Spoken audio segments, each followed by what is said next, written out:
We'll hear argument next this morning in Case 13-9026, Whitfield versus United States. Mr. Carpenter. Justice, and may it please the Court. The basic bank robbery offense under Section 2113A requires the robber to use force, intimidation, or violence against another person. Section E's forced accompaniment provision is designed for much more extreme conduct that Congress viewed as roughly on par with murder. And yet the government would have that provision and its 10-year mandatory minimum apply any time that a robber forces someone to take a single step with him in the course of a robbery.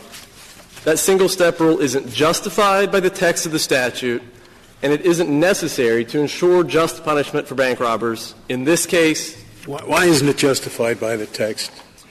Your Honor, it's not justified by the text. First, I can accompany my wife to her table when we go to a dinner party and we're seated at different tables. Isn't it proper to say I accompany her to the table? Your Honor, our view is not that it is technically improper, but that it would not be an ordinary and natural usage of the word accompany, for example, to say... It is. I just gave you an ordinary and natural use. I accompanied my wife to her table.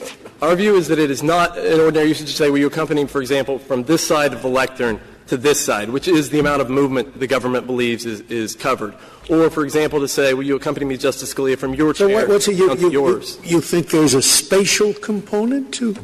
I mean, I don't understand why you say it's not normal usage, unless you say there is a spatial requirement that to accompany somebody, you have to walk a longer distance. And the example I just gave you suggests otherwise. Your Honor, our view, in the ordinary usage, it is used in the sense of going to a destination, to the theater, to the ballpark. But even if there is some question... To my wife's table. Yeah. And even if there is some question about whether the usage of just a movement of a few feet is an ordinary usage, where there are multiple possible meanings of a term, we look to the statutory context. I'm asking you structure. I'm asking you whether there are multiple possible. Listen, I'm very big on the rule of lenity, but the condition for it is that there be ambiguity, and accompany means accompany. I don't see any spatial component to it. Well, and the rule here is, garbage in, garbage out. It may be a very foolish statute, but we apply what Congress thought was not foolish. Well, Justice Scalia, first, whether there's ambiguity is determined not by looking at the word accompany in isolation, but as the Court said last year in the utility error context, or in the utility error case, the words of the statute are interpreted in their context and with a view toward their place in the statutory scheme. Here, the place that the word accompany serves in this statutory scheme is to set off a set of extreme conduct that Congress viewed as roughly on par with murder.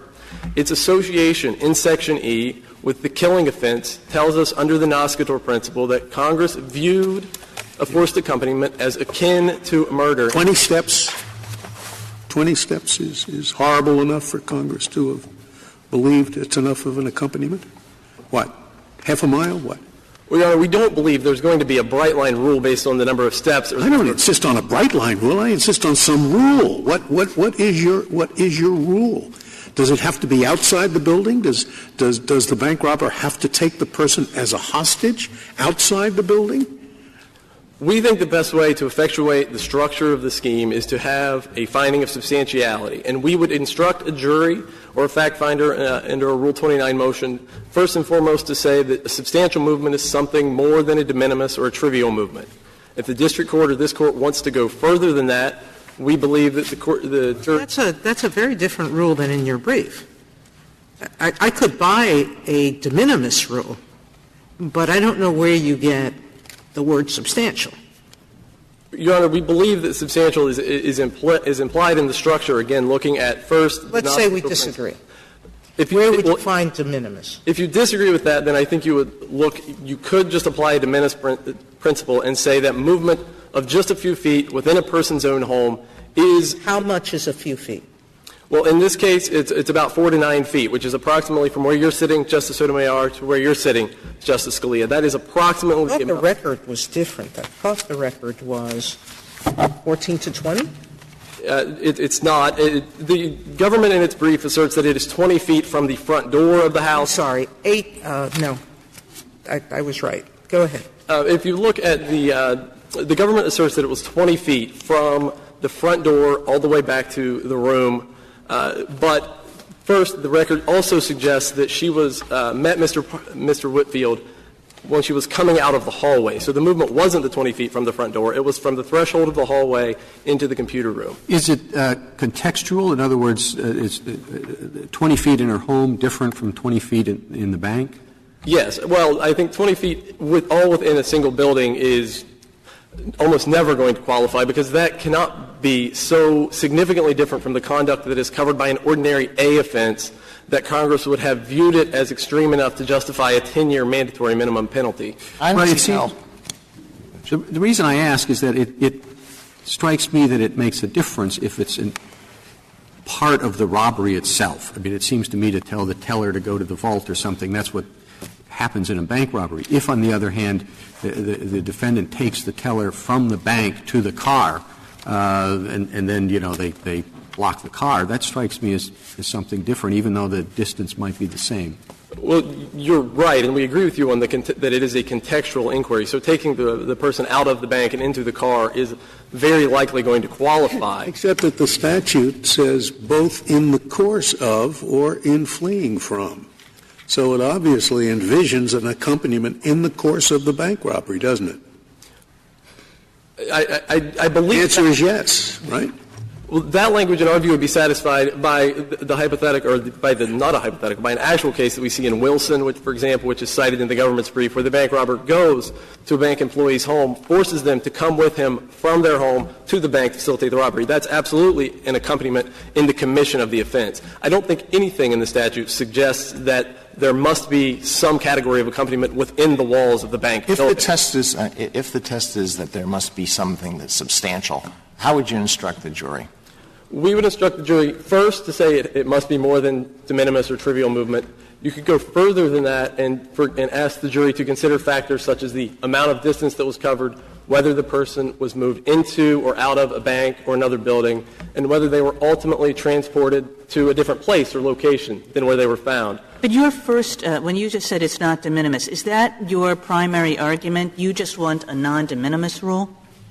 We believe that resolves this case, yes. We think that as we use substantial in the briefs, it is the flip side of de minimis. So we think that de minimis is what happened here. Movement with inside a person's own home only for a few feet is de minimis. We think the way to affect the woman died from a heart attack, didn't she? That wasn't de minimis.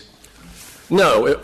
And part of what frightened her may have been the fact that your client forced her to go from one room to another. Well, Justice Scalia, there's no doubt this is a tragic and sad case, but Section 2113E provides a mechanism for the government to hold Mr. Whitfield directly responsible for the fact that she passed away. Why wouldn't it be substantial when you go from one room to another? Why doesn't that satisfy the definition of substantial? The reason for that, I think, is if you look at the structure. We're looking for guidelines here. So if you go from one room to another, that's arguably substantial. I think the problem with that interpretation, Justice Kennedy, is that it sweeps in so many A offenses, because the movement of just a few feet inside the bank, as Mr. Chief Justice referred to, happens frequently. Congress, in setting up Section E as an aggravated offense that requires a 10-year mandatory minimum, and that at the time it was passed requires. I don't think that a few feet from a cash register to a vault. I've actually never seen the vault. It's usually locked away behind the main area. So that's going to be another room, and it's going to be not necessarily a short distance. Well, the typical bank robbery happens in branch offices, which are probably half the size of this courtroom. So I don't believe it's going to be. I think the statistics that we were shown is that the vast majority of bank robberies are at the counter, that people are not moved at all. Well, we don't know the latter aspect of that, in that no one, including the government under the current iteration of the U.S. Attorney's Manual before this case, has been looking at the question of whether a person was moved a single step, again, from this side of the lectern to that, from this side of the counter to that in the course of the bank robbery. But we know if this Court lessens. This case didn't involve a single step, but you say whatever it was, 9 feet, it's de minimis. if you're right about that, then this charge never should have gone to the jury, because is the jury supposed to say what's de minimis, or is the judge supposed to say that? Well, the judge will always address that in the first instance under a Rule 29 motion. But, Justice Ginsburg, you're absolutely correct. Our view is that this should not have went to the jury on the forced accompaniment count. But I would return to Justice Scalia's question. So you say there's no proper instruction to a jury that would allow this case to go to the jury? That is correct. We do not. That isn't de minimis. That's, I mean, don't you accompany a person as well when you stay with them in the room? And did he? Well, the government even agrees with us here that this isn't a confinement statute, and that goes back to the dictionary. So a person, does it make no difference that they take the teller or they take the woman? You walk 10 feet down to a room. He says, sit there, and he stays with her to make certain that she won't pop her head up so someone can see. I think that's probably what happened here. All right. If that's what happened here, the accompaniment was not just walking. It was also staying and walking back, perhaps. The problem, Justice Breyer, is that converts this into a confinement provision. And Congress pointedly did not write a confinement provision. We know, first, that accompany, by its dictionary definition, that the government agrees with means to go with, not to stay with. And it's a very peculiar statute. You kidnap a victim as a hostage. You walk them 2 feet into the car. You quickly disguise the car and have them lie on the floor, and that isn't covered by the statute. Or you have outside, I don't know, there's a closet. You go walk them and you push them in the closet. That's not covered. It is covered if you go 30 feet down the corridor with somebody else. I don't understand then how this statute. Well, I will agree with you that Congress could have written a much more precise statute here, but we think that given the penalty structure and the increased 10-year mandatory minimum that would apply here in so many bank robbery cases. Well, I'm not so sure if you were going to draft the statute to reach some of this conduct where people are forced to accompany the robber, how would you have done it? I think if Congress wanted to adopt the government's interpretation of this statute, it should have said forces someone to accompany him for any distance whatsoever, because that modifies the word accompany, which in our view, in its ordinary usage, implies something more than. And in the ordinary use, it doesn't. I mean, Justice Scalia gave one example. Suppose I were to say the nurse accompanied the patient as she walked around the intensive care unit. And that's an ordinary use of accompany. Well, again, we don't disagree that it's a permissible usage. We, for the reasons set out in the brief, don't think that it is an ordinary usage, and we certainly don't think it is ordinary in the way that Congress used it. Again, if you look at the usages of the word accompany in the Code in 1934, Congress never used it to cover this type of short-distance movement. It is also consistent with this Court's usages in the 1930s, which virtually all of them in the 1930s referred to long-distance movements. And we think that's consistent with the structure of the statute. Because that was evident from the rest of the statute, right? And I think all the statutes you cite, they make it clear that you're talking about accompanying over a long distance, kidnapping or whatever else. But here there's no such indication. And presumably, where you have an indication in some statutes, you do not have it here. It presumably does not apply here. Well, Justice Scalia, I disagree with you that we don't have the other indications in this statute, and I would start with the Nascator principle under Section E. Congress put forced accompaniment in Section E because it viewed it as akin in terms of the defendant's culpability to murder. It made it more serious than Section D. We know from Section D that Congress viewed endangering a person's life with a gun or a knife as only a minor aggravating factor that didn't warrant any mandatory minimum at all. It didn't. It didn't make it comparable to murder because the provision itself says that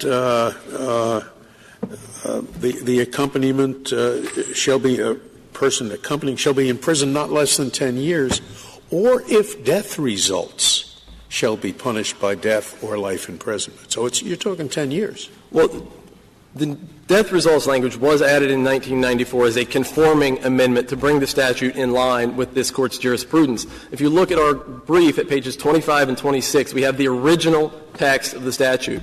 Under the original version passed in 1994 or 1934, forced accompaniment and killing carried the exact same statutory penalty. Both required a mandatory minimum of 10 years. Both required or made the defendant eligible. Which statute was your client prosecuted under, the old one or the current one?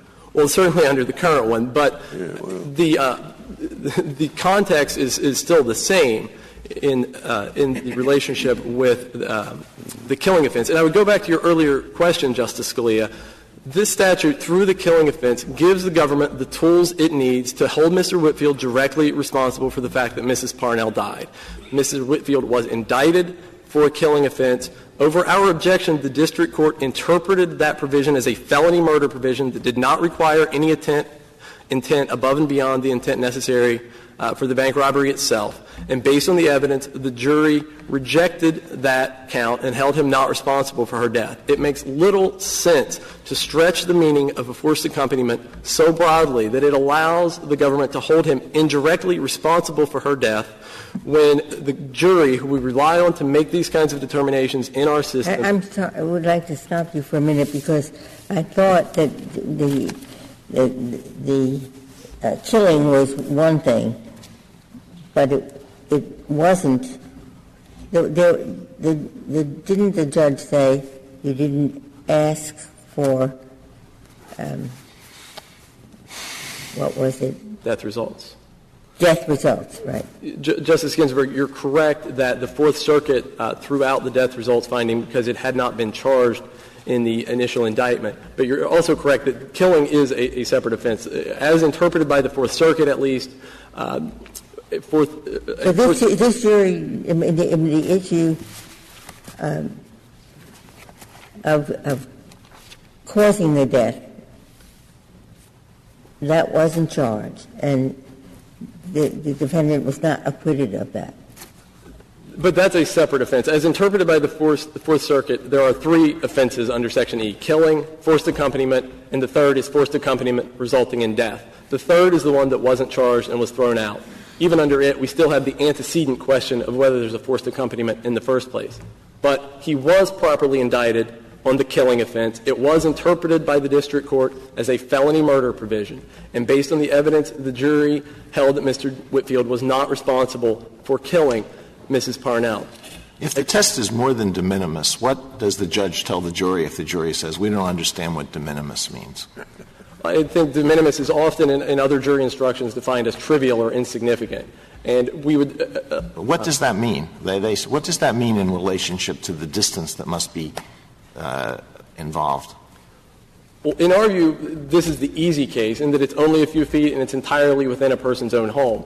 We think the way to effectuate that is through a substantiality finding, which juries make all the time in under other criminal statutes. You want to know what? I mean, that's exactly the same question.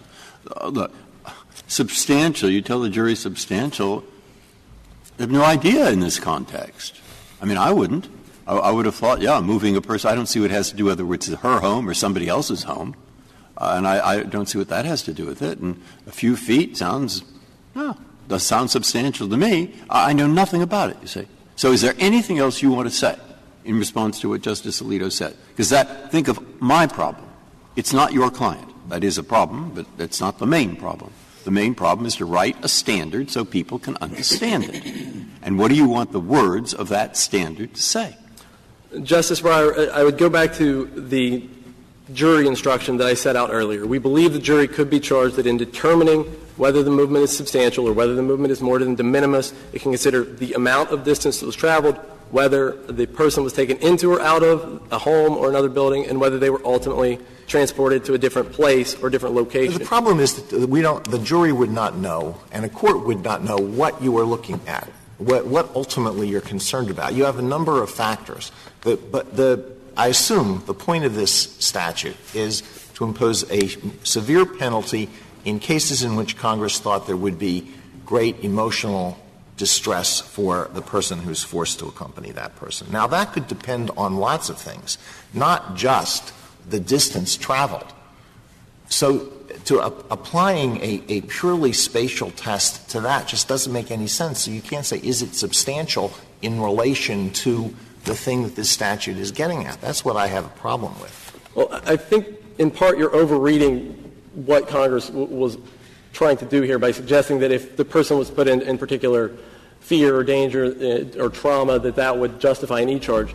That's not what he was looking at, because we know what's the reason for this? Why heavier penalty for a case where there's accompaniment if it's not that there's greater across the whole category, greater likelihood of trauma to the person who's involved? We know that Congress viewed the forced accompaniment provision as similar to kidnapping, which under the federal law at the time required transportation entirely out of state, and under common law required transportation out of the country. Under even the common definition of kidnapping at page 30 of our brief required more than a confinement or a false imprisonment. How do I know Congress considered it equivalent to kidnapping? How do I know that? Well, for those of you who do consider the legislative history, so I don't know it at all. So you may not know this, but I think, Justice Scalia, you do know it from the context, and particularly from the association that Congress made in Section E between forced accompaniment and killing. It made both of those crimes eligible for the death penalty at the discretion of the jury. And if you look at the broader code at that time, there were only a handful of offenses that carried the potential for the death penalty. Among them were murder and kidnapping. So I think that is one very good reason why we know that Congress would have been thinking of accompaniment as something akin to kidnapping, which it had in other provisions of the code. To do that, you had to cross state lines. Kidnapping statute had to cross state lines, and you don't even argue you have to cross state lines. No, absolutely not, Justice Breyer. We're not suggesting that Congress intended to incorporate the elements of federal kidnapping here. But what we are saying, to go back to the question about what we're trying to distinguish here, we believe that forced accompaniment and the instruction that we've suggested for the jury allows the jury to distinguish cases of confinement on the one hand, where the movement is incidental to a confinement. You're keeping a person in their home, you're keeping a person in the bank. It distinguishes those from cases that we would, in a non-technical sense, think of as a kidnapping or an abduction, where you're taking someone from the bank with you on the getaway, which was the John Dillinger scenario we discussed in the briefs, or the opposite scenario that I talked about from the Wilson case a few minutes ago, where you take the bank employee from their home to the bank. That kind of situation is, we believe, the heart of what Congress was trying to get. You might be right that it's the heart of what Congress was trying to get at, but this happens all the time when Congress writes statutes, right? It thinks about a particular case. It has an idea in its mind of the sort of conduct they mean, which is this John Dillinger example. But then when it gets down to drafting the words, it writes words that are broader than that include things that are not in the front of their minds, like this one. Well, I think when you put the words they use in the context in which they use them, it limits it to that kind of scenario. And even the government has never thought that these kinds of a few steps of movement inside of a bank qualify as a forced accompaniment. I would point to the cases cited in our reply brief at pages 12 and 13, all of which were charged under A or D, and all of which clearly involve movement that would easily satisfy the government's single-step rule here. Yet in each of those cases, based on the guidelines, based on the 3553A factors, the district courts imposed sentences well below the 10-year mandatory minimum that would apply under a Section E charge. We know that if the court here blesses the single-step rule that the government is now advocating, and which has never been present in the United States Attorney's Manual before, that the default principle under the Justice Department's charging guidelines will be to include a Section E count in every bank robbery where the prosecutor can allege and prove a single step of movement that occurred in the course of the robbery. That surely cannot be what Congress intended in the structure of this statute, where it designated Section E as an offense that was so much more serious and so much more extreme. But here it wasn't a single step. And it seems from what happened that this case presents the very danger that E wants to guard against. That is, the woman was terrified and she had a heart attack. Well, Justice Ginsburg, I disagree that, and the government actually agrees with us with this at page 40 of their brief, with the notion that dangerousness by itself can convert something into an accompaniment that's not. We believe, first, that in Section A, Congress required as an element of a basic offense force, intimidation, or violence. What that tells us is that in every bank robbery, there's going to be danger presented to everyone present. And under Section D, Congress used danger as the jumping-off point for an aggravated offense under Section D. It escalated the statutory maximum in cases where the robber used a gun or a knife to put someone's life in danger. So I think that dangerousness by itself doesn't get us to an E offense. I would also say one more thing before I reserve my time, which is that reversing this conviction and rejecting the government's single-step rule is in no way going to allow Mr. Whitfield to walk away from this unpunished. Even under our view, his sentence would be 12 to 13 years, which is approximately 4 times the amount that a bank robber receives that a first-time offender like Mr. Whitfield receives for a bank robbery offense. That factors in his post-robbery conduct during his flight and gives him adequate punishment for that, so that the E charge is unnecessary to ensure that he receives the punishment he needs. Thank you, Mr. Carpenter. Mr. Fletcher. Thank you, Mr. Chief Justice, and may it please the Court. Section 2113E prescribes greater punishment for a bank robber who forces another person to accompany him in committing the robbery or in attempting to avoid arrest. When Petitioner invaded the Parnell home and forced Mrs. Parnell to go with him to a different room where they could not be seen by the police, he violated that statute because the forced movement fell squarely within the ordinary meaning of the word accompany. In everyday speech, it is both proper and common to say that one person accompanied someone else from one room in a house to another. And Congress chose to use that broad, non-technical term in framing Section 2113E. It didn't include any qualifying language requiring that the forced accompaniment traverse a particular number of feet, cross the threshold of a building, or otherwise cover a substantial distance. But all the definitions begin by saying accompany is go with somebody as an associate or companion. Yes, it is certainly a permissible use and in common use in context to say I accompanied someone, across the hall. But when you're in the context that this present one is of bank robbery, the point of associate or companion, I think, takes on greater weight. Obviously, an unwilling one. I think you're right, Mr. Chief Justice. I think the connotation of accompany focuses very much not only on movement but also on movement together.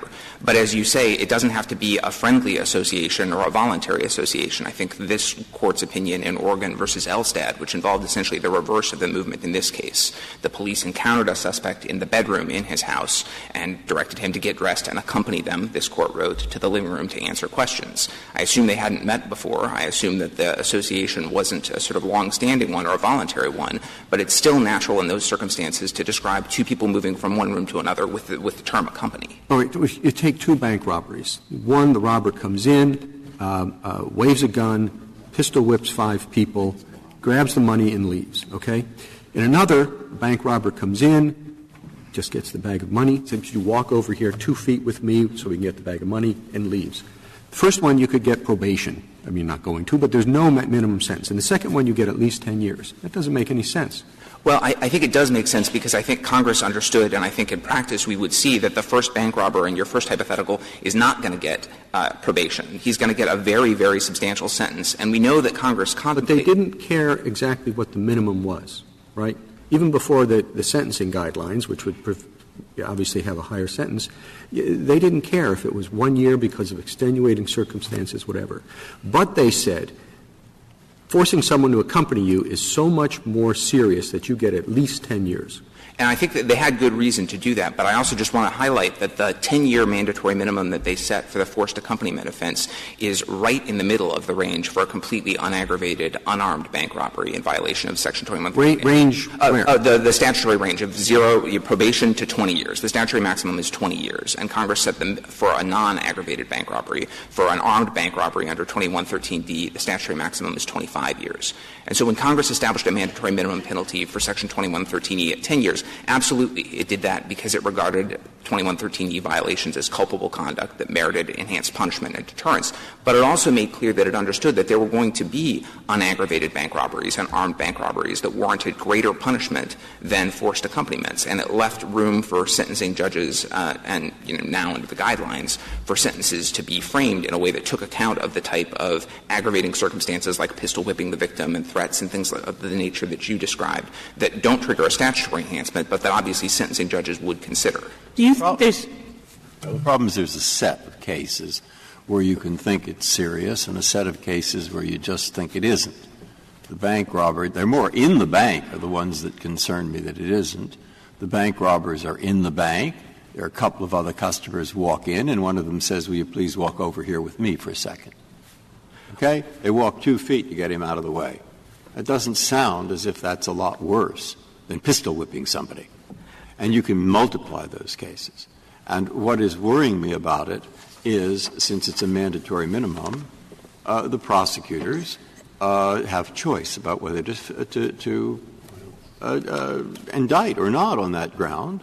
And a person who has coming in and who's represented, and what's his choice? You either plead guilty or I put this in too because you moved one of the customers 10 feet. Now that's the nature of the mandatory minimum, which is disturbing and calls, I think, for some kind of lenity when there's openness of interpretation. But on the other hand, it's very hard for me to distinguish how to separate the cases that seem comparatively trivial taking place within the bank from the ones where you really are injecting fear, special fear, into the mind of the person who's told to accompany you. And that could take place even if it's like 1 foot, because he's been singled out. Okay.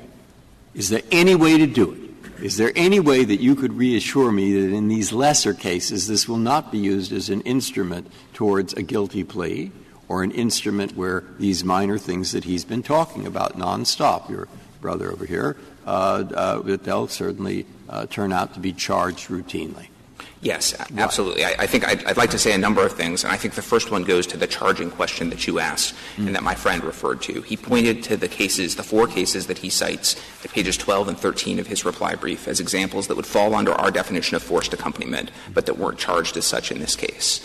But I think, or in those particular cases, I think what's important to highlight about that is that 3 of the 4 cases arose in circuits that have already adopted our rule. One was in the 7th Circuit, and one was in the 11th Circuit, and one was in the 9th Circuit. And the 7th and 11th Circuits have specifically said that movement within a bank, our rule here, you don't have to move anyone a particular distance, you don't have to move them out of the building.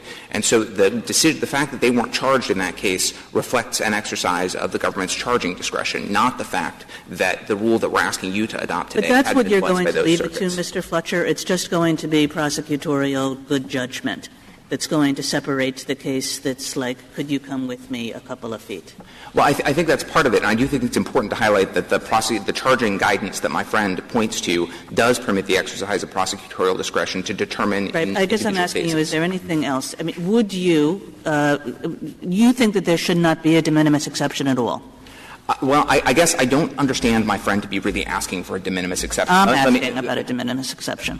Well, the reason why I don't think de minimis, although we talk about very short movements, and my friend likes to, and we can talk about, I don't think that de minimis movements should be excluded. I don't think it's reasonable. Even the 1 step? Yes, Your Honor, even the 1 step. And the reason why I don't think it's reasonable to exclude those is that this statute only applies to forced movements. And it's that element of force that I think my friend likes to ignore and to focus just on the step or 2 steps. But every time a robber violates the statute, he does it because he's forced someone. Yeah, I thought that was the case, which is why I didn't understand Justice Breyer's question, where he said the amiable bank robber says, would you please step, what do you say, would you please step over? Yeah, I'm walking Hey, bank step over there, I'll blow your head off. off, is what he says. Yes, and I imagine a request. My example was meant to encompass a polite but armed bank robber.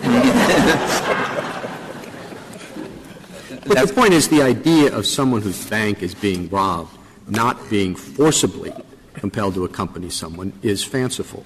And all you have to do, again, I guess it's repeating the question, is you've got 2 feet and the prosecutor is armed with another 10 years automatically in his pocket. And then you use that to extort a plea bargain of, 6 years, somebody who might otherwise have wanted to go to trial? Well, we know that Congress drafted this statute as a mandatory minimum provision. We know that it used broad language that encompasses even very, very short movements. And I think the discussion that begs the question, I think. Well, I was going to try to get to the answer, which is that the reason why Congress did that, I think the discussion today highlights, is because, number one, it's very, very hard to separate out the cases that drive at the heartland of what Congress was concerned about, the human shield and the hostages situations, with any sort of rule based on distance. So your U.S. Attorney's Manual does just that. It says you prosecute these when anyone forcibly abducts another during the commission of any offense. That seems to me to be trying to take out those walk 2 feet. That's not a forcible abduction. I'm not sure that's correct, Mr. Chief Justice. The U.S. Attorney's Manual does refer to the Section 2113E offense in a one-sentence description as covering forcible abduction. But I don't think it's perfectly sensible, and courts have used the word abduction to describe moving someone from one place in a bank to another one. So you think when the manual says forcibly it abducts, it means the 2-foot situation? Potentially, yes. The guidelines, the sentencing guidelines use the word abduction, for instance, Mr. Chief Justice. How about that? Why don't we say that? Say that what this statute covers is forcible abduction. And there we are. That's not perfect, but it's at least my polite but armed bank robber who asks the person to move over hasn't abducted him. And in many of these de minimis cases, there won't be an abduction. Why not just pick up those words and say, indeed, the government uses that when it explains it? Well, Congress used very, very different language. Congress didn't incorporate the common law of kidnapping. It didn't refer to an abduction. It used the word accompanying, which has an everyday meaning that encompasses short movements. But also, I think I understand the impetus that some of your questions suggest that abduction carries up or connotes long movements. But that's not the way that it's used in the U.S. Attorney's Manual, and it's not the way that it's used in the provision of the guidelines, which provides an enhancement for a bank robbery or for any robbery that involves the abduction of a victim. So the manual is read, forcibly abducts, they read as for somebody to move 2 feet. That's an abduction? Yes. They don't view it as limiting the charges under Section 2113E to require movement of any particular. And so the manual, the other provision in the manual, which is that you should charge as large an offense as possible, means that in the case where somebody is forced to move 2 feet, you charge that as a forcible abduction. No, that's not correct, and in part that's because the manual doesn't say you always charge the most serious offense. It says you charge the most serious offense that's consistent with the nature of the conduct at issue, and that permits and, in fact, requires an individualized assessment. So is 2 feet consistent with the conduct at issue? Well, I think there's a reason, and I do think there's a reason why Congress covered even very short movements, and that's in part because every time a robber forces someone to go with him, he exposes that person to a great degree of trauma, to physical danger. And I think also Congress reasonably decided not to try to write in a limitation to use a term that includes movements as short as a few feet because it's so difficult to draw a line. It's difficult to draw an administrable line at all. And any of the lines that have been offered to you by my friend, by the amicus briefs, by the lower courts that have tried to cabin this statute by departing from its text, all of them would exclude cases that would give rise to exactly the sorts of dangers that Congress was concerned about, which are robbers using victims as human shields or robbers holding the gun to the head of the victim and dragging them around the bank during the offense. I think all of those are at the heartland of what Congress was concerned about. When Congress first drafted this accompanying language, this was a capital offense, yes? Potentially, yes. So, would you say the same thing if it were still a capital offense? We would. We think the offense had the same meaning then and now. And I think part of the reason why we say that is, first and foremost, that the statutory language, we think accompanying has a plain meaning that includes those sorts of movements. But also, I think it's true. My friend likes to point out that it was potentially death eligible. But the sentencing range in the 1934 statute was minimum of 10 years to a death sentence if the verdict of the jury shall so recommend. The murder statute in 1934, in contrast, said that if you murder someone, it's a mandatory death penalty or life imprisonment. Of course, that was unconstitutional, right? The imposing the death penalty for this. That's correct. The court for even kidnapping, taking the person away when you're fleeing. It was unconstitutional to apply the death penalty, so we really don't have to take that into account, I suppose. That's correct. In the current statute — I guess I was just suggesting that maybe we should take it into account in thinking about what Congress could have meant for this statute to mean, that it seems it seems very unlikely that Congress meant to give the death penalty to somebody who forced another person to move 2 feet. And I think Congress probably understood that a jury would be very unlikely, in fact, almost certain not to recommend the death penalty in a case like that. But we're talking about what the proper instructions to a jury, not jury nullification. Don't play that card. But, Justice Kennedy, I'm not suggesting that they'd nullify on the guilt offense, but the penalty provision in the 1934 statute said it's punishable by death if the verdict of the jury shall so recommend, which permitted a jury to decide the severity of the offense. What's wrong with the de minimis? Meaning, why don't we leave it to the jury to decide when a movement is inconsequential or trivial? We're worried about telling them what that is, but we use the word de minimis in law all the time. And all we tell juries is, you don't have to find this if the movement was really trivial and inconsequential. Well, and they can then use their judgment instead of the prosecutor about when something is causing the kind of fear that Congress worried about. Well, I think that's a long ways from the statutory text, first and foremost. I also don't think that it's consistent. Well, we've basically said, I'll bet only in the civil area, that we always assume that trivial and inconsequential matters will not be covered by a law. You're right. I don't know why that can't be true in the criminal area either. De minimis is a general principle of law. I, like you, have not found a case where this Court has applied it in the criminal context. I think in part that's because it's ultimately about deciding what Congress intended to protect. Well, if we were going to apply it, I guess what we would apply is was there significant fear or trauma induced? I mean, that's what the statute's about. Threatening people, causing them such excitement that they may have a heart attack, as happened here. I don't know that the distance is what is de minimis. It's how much you put the person in fear, I suppose. I do think that that's right, and I think that points up that crafting any sort of a de minimis or substantiality requirement that tried to get at the concerns that Congress had in passing the statute would be extremely hard to do. And I think the jury that asks, as Justice Alito suggested, what do you mean by de minimis? How are we supposed to determine whether or not a movement is de minimis? It'd be very, very difficult to give that jury. Well, but you could say de minimis did because of the language that you point to, accompaniment. That's what I criticized earlier as just being too vague, but where movements are small, where movements are small in considering de minimis, you can consider that where movements are small, the absence or presence of the kind of fear that is connoted by the word abduction, that's a little tough, but I see your point there. But the alternative is just this sort of vast discretion in bank robbery cases where there's been nothing more like an inch, or it really had nothing to do with the abduction concern, and the distances were minuscule. It's a very bad statute. Well, would you admit that? I would disagree with that. I would say, though, that even if you agree with that, that's not a reason to read it other than according to its terms. And I think, Justice Breyer, my friend likes to suggest that if you go our way on this, you really are going to open up this discretion for prosecutors to charge the 2113E offense in a vast number of cases. Yes, that's true. Respectfully, though, I don't think he's been able to substantiate that with any kind of evidence. As we point out, 95 or over 90% of all the criminal charges in the country are pleaded guilty. Isn't that the right number? Something like that.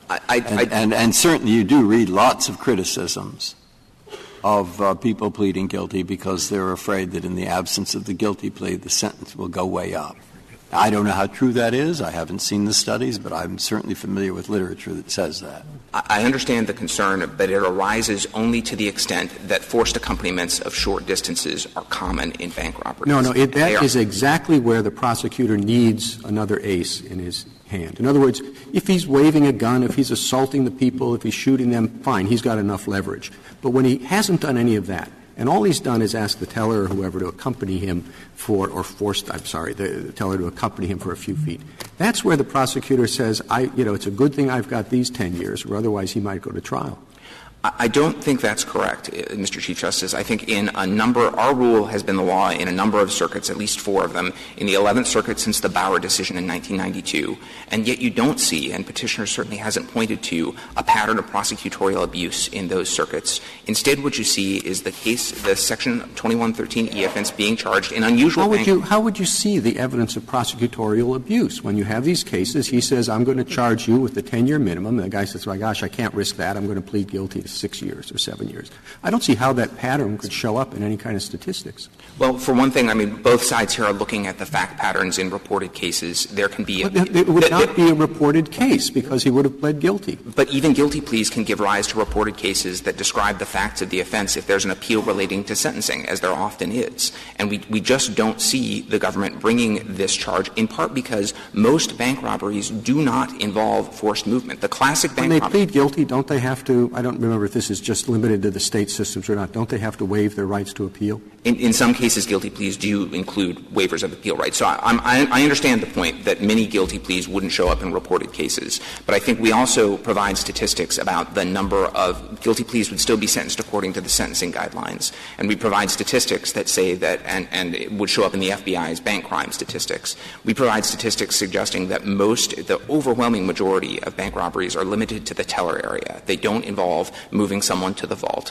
The classic bank robbery, we cite sort of secondary literature as well, involves someone walking up to a teller and presenting a demand note or making an oral demand. And I think once a robber goes beyond that and begins forcibly orchestrating the movement of people around the bank, that's conduct that's typically accomplished with a weapon or with the direct application of physical force to compel people to move around the bank. And I think Congress correctly made a judgment that that's significantly aggravated conduct that separates those offenses from the mine-run bank robberies. But the problem is that there is some fortuity in this. Some bank robbers will tell tellers, move to that corner and lay down on the floor, and they'll just point the gun. There's no accompaniment. Some of them may say move and move with them. There's no doubt that there's some fortuity. That's going to happen any time Congress frames a broad rule. But I do think that being forced to move around the bank with the robber is materially worse and materially more dangerous to the victims than being ordered to move to the other side of the bank by the robber. If the robber comes into the bank and pulls a gun, everyone in the bank is going to be frightened. And if he directs everyone to go over to one side of the room, that's going to be frightening too. But if he picks out a teller and says, "You're coming with me and we're going to the vault," that teller is going to be the most afraid in the bank, the most traumatized. That person is going to be in the greatest danger, at the greatest risk of further violence from the robber, and that person is going to be in the worst possible place if the police respond, if an armed guard responds, or if some sort of confrontation breaks out. Well, I just don't see that as a common-sense proposition. If you're a teller, when are you more scared? When the guy has a gun pointed at you and says, "Get the money," or when the guy does not have a gun, so far as you can see, and says, "You better come with me over to the vault"?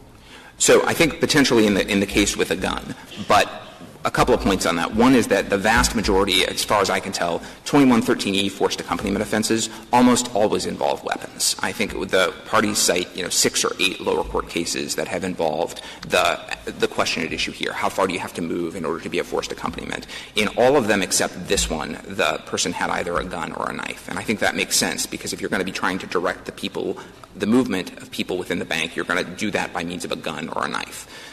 The second thing that I'd say is that I do think that the teller who is forced to move with the robber, even if we hypothesize the unusual case of a robber who doesn't have a weapon, that teller is still sort of at risk of further physical force unarmed by the robber himself. That person is still in danger in the event that an armed confrontation breaks out with someone else. That person is still in a very, very bad position. I think Congress reasonably decided that it wanted to deter bank robbers from involving innocent people in their offense. And I think it sensibly made the decision to deter that sort of conduct at the very first step by writing the statute in a way that prohibits forced accompaniment, a term that, as our briefs demonstrate, readily encompasses the type of movement at issue here from one room to another, and I think also readily encompasses even movements as short as a few steps. The example that my friend gave earlier was moving from one side of the lectern to another, and he suggested that movements of that order aren't sensibly described as accompaniments.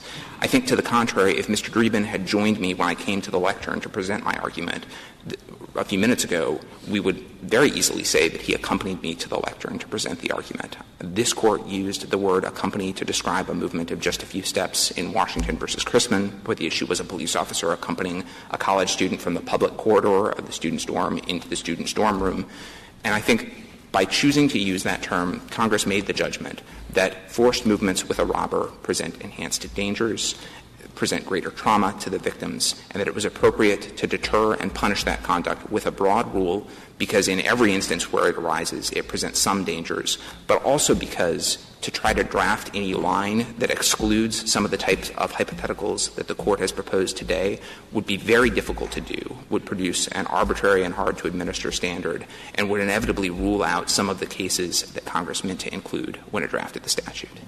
If the Court suppose we had substantial evidence that prosecutors were using the threat of this extra charge in order to obtain guilty pleas, very substantial evidence. Would that be a basis for us to rule that the statute is either inoperable altogether or that it should be interpreted in a way consistent with what the petitioner argues? I don't think so. I don't think this Court has ever suggested that charging decisions with respect to a particular statute should inform the way the statute is interpreted. I think that concern is simply irrelevant to the interpretive task that we face. I think the Court has said that the interpretive task in interpreting a statute is to give the words of the statute their ordinary meaning in the context in which they're enacted. I don't think that is considered questions of charging discretion would play into that inquiry. I understand why such a hypothetical pattern of prosecutorial abuse would give the Court pause and would be of concern. And I think that's why it's significant that to the extent that those concerns do arise, we don't have evidence of that here in the circuits that have adopted our rule or something very much like it. And I don't think there's any indication that prosecutors are departing from the instruction to consider the circumstances of individual cases in bringing charges. If the Court has no further questions, we'd ask that the judgment will be affirmed. Thank you, counsel. Mr. Carpenter, you have 4 minutes remaining. Thank you. I would offer the Court first a twist on the old adage from Justice Holmes, which is to say that sad facts sometimes make very bad law.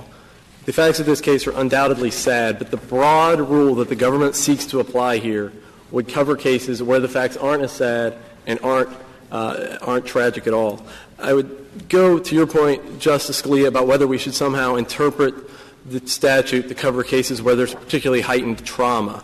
On that issue, there was trauma here, but it had nothing to do with the movement from one room to another, and it had everything to do with the fact that he invaded her home. So this case can't turn, the application of this provision can't turn on the happenstance of whether she was sitting in her room when he walked in or whether she happened to be standing at the hallway and he asked her to move into the room. Also, the government repeatedly points out all the bad conduct that can happen even where there's movement of only a few feet and it's inside the bank, but it can be accompanied with physical assault, et cetera. I would point the Court to the government's own brief at page 23, where my friend cites a series of cases that he describes as the most egregious examples of forced movements over a short distance. In 3 of those cases, they were decided under the guidelines, Davis, Lewis, and Reed. In each one, based on the guidelines and based on the 3553A factors, the district courts imposed a sentence well below the statutory maximum that was available for an A offense. What that tells us is that the enhanced statutory maximums under E aren't necessary even in these egregious cases where the movement is accompanied by physical assault and where it's of a short distance in the bank. On the flip side, though, the government's broad single-step rule is going to be tremendously harmful in the mine round of bank robberies where you have only a few feet of movement and which present the problems that many of you have touched upon about the exercise of prosecutorial discretion. It's important to point out that in his presentation today, my friend mentioned that, well, the guidelines, the guiding lines charging manual doesn't actually provide a limit here because abduction means even movement of a single step. So we know that the government isn't disavowing the single-step rule. It continues to advance it before this Court. And the government has also pointed to problems with line drawing. There's no doubt that it is not easy to draw a line in a case like this, but that doesn't justify the Court or the government in throwing up its hands and saying there's no line at all.